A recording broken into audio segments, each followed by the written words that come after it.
A second after making his first. Going 2-5 here. Sakuragi! Oh! And the call on the shot that sends him to the line. Sinadya ni Maki yun. Alam ni Maki na hindi pa marunong si Sakuragi sa free throw. Ang galing mo talaga, Maki. Napakagaling mo. Hindi ko akalaing may iba pa palang makakapagpabagsak kaya na Michi. Akala ko siguro lang. Tama ka dyan. Bihira may makagawa niya kay Hanamichi. Ang laki kasing tao. Siguro nagdamdam yan. Napaya siya eh. Ganyan talaga. Patunay lang na hindi basta-basta ang larong basketball. Makikita mo, Lolo. Oh.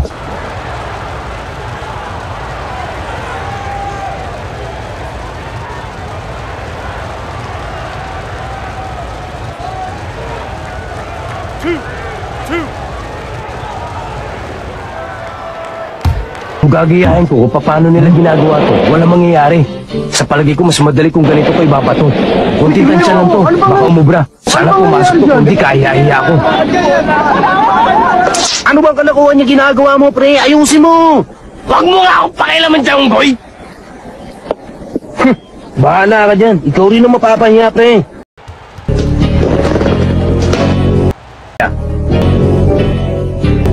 Ano ang ginagaya ni Hanamichi?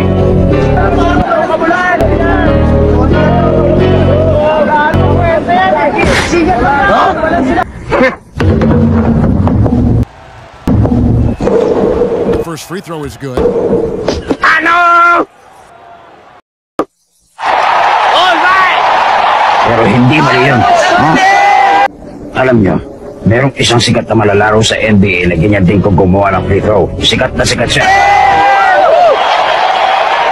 Siguradong hindi napanood ni Sakuragi sa NBA yun.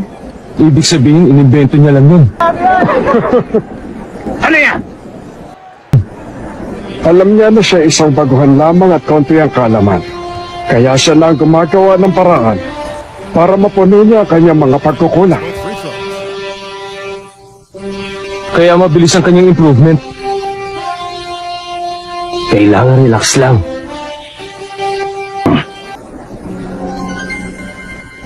Ano bang ginagawa niya?